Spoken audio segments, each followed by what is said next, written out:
It's May 31st, 2014, and another remarkable event is about to be uncovered by Arion, Rebecca, and Olly, the Retrospectors.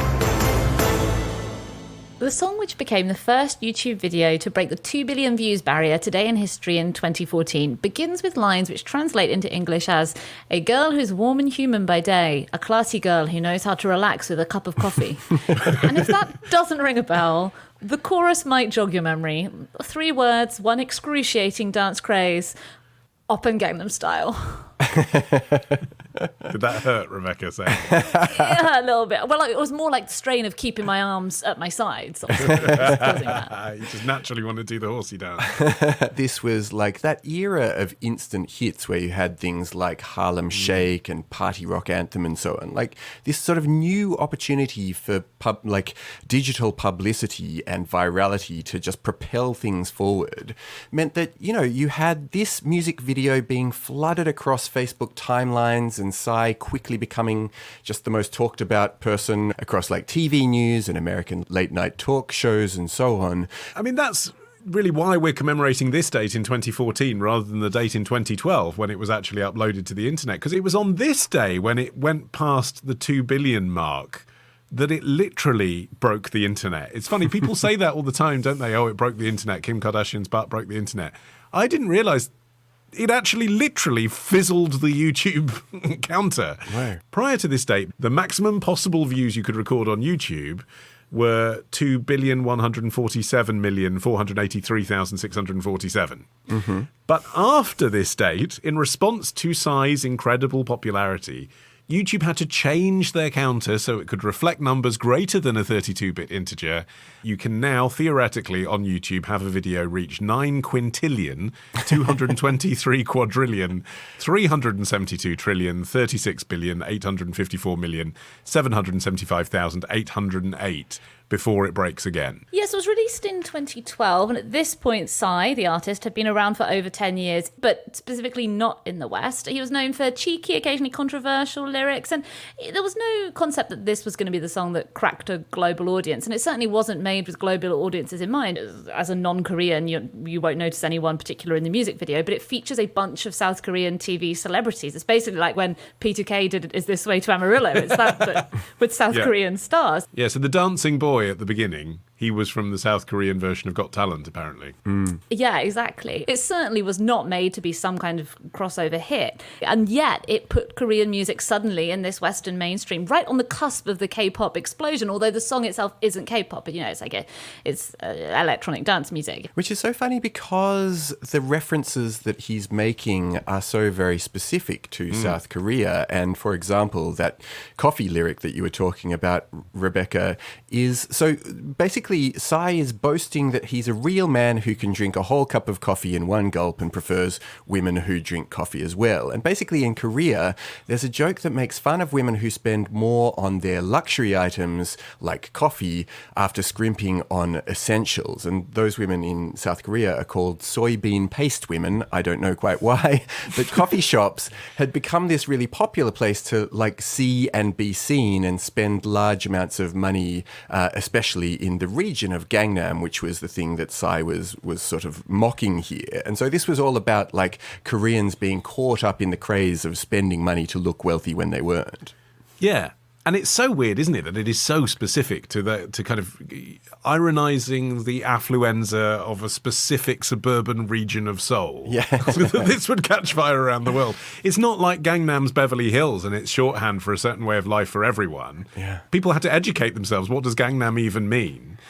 But, people talk about this as the first kind of foreign language hit, or certainly the first South Korean hit to really take in Britain, kind of ignoring all the French 70s romances, but also ignoring the fact that the chorus is, "Hey, sexy lady," then meaningless words, then Gangnam, which was explained, then the word style. Yeah. So, I mean, actually, for the hook that sticks in your head, it's like 80% English anyway.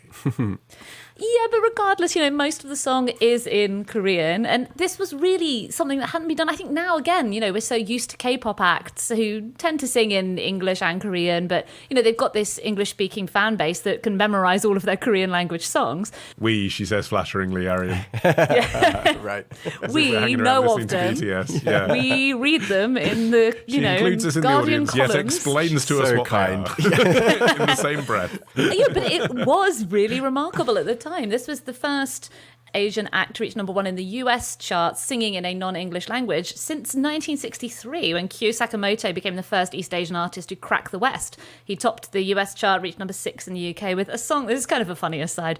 The song is actually called Ue Mua Charuko, and it means I look up as I walk. But apparently a British record executive was like, nah, people won't be able to say that. I'm going to call it sukiyaki, which is a type of beef hot pot that's on Chinese takeaway menus. And it reached number 1 in the US, number 6 in the UK under the title Sukiyaki. If you look it up now, it's still under that. It's a really, really catchy song. The song really can't be separated from the video, and even though the song isn't necessarily that easy to understand, the video really is. You're so instantly invited into the world that he's talking about. Even if you don't comprehend a word further than sexy ladies and style, you're allowed to be in on the joke that he's getting at. Yeah, and it's really clear that it is a joke as well. And that was quite interesting to me growing up in this country, watching a lot of that sort of stuff that was on in the 80s of Clive James and Jasper Carrott and Chris Tarrant, who would have these shows on primetime telly where they would laugh at Asian TV clips. Like that was the show. Predominantly Japanese, but also Chinese and South Korean. And watching that, you were slightly laughing at funny foreigners doing crazy things. But also, you were laughing because, these contestants on Endurance seem to be taking these tests extremely seriously, don't they? It was like an age before I'm a Celebrity, Get Me Out of Here was over here.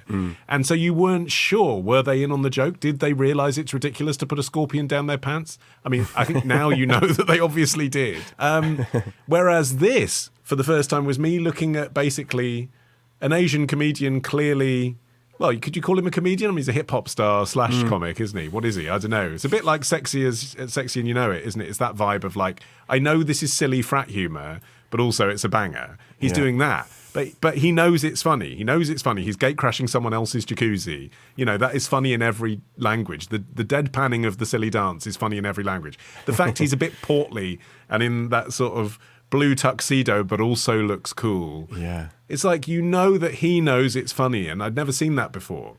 Okay, let's talk about the dance. The cheesy dance routines apparently already very much part of Psy's well-known stagecraft in South Korea.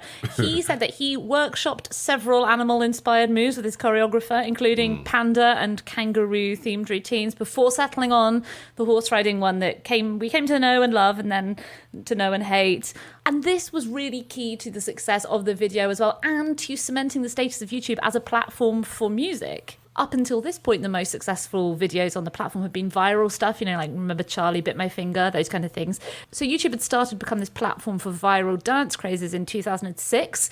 Crank That by Soulja Boy. He uploaded it. Interestingly, this goes to show that this wasn't in the in the ether at all at the time. Soulja Boy uploaded the video to MySpace.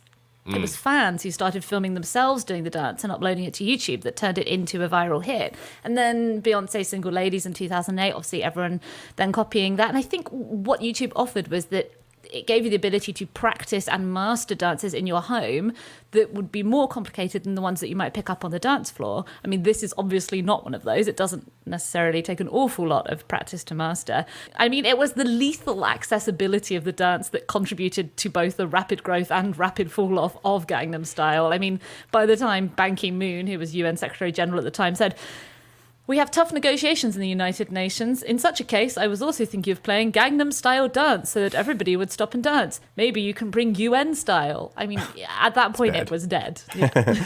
Well, apparently it led to the death of a 46-year-old man who died in the UK. Anything with 2 billion views leads to the death of a 46-year-old man. This is true. So he was doing it at an office party back in December 2012, and the death actually prompted Bernard Keaveney, a consultant cardiologist, cardiologist at Newcastle University to advise other older men not to, quote, stray outside your comfort zone while attending Christmas parties. So, let's all be warned at the end of this year.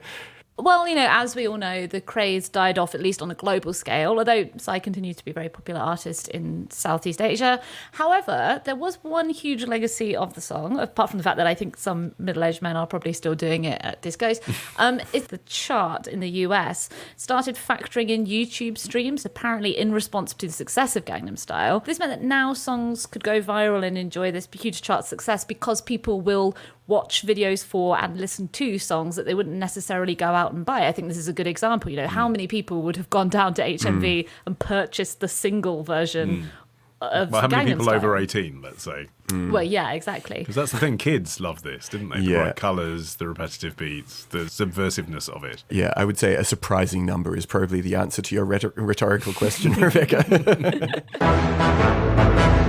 Tomorrow.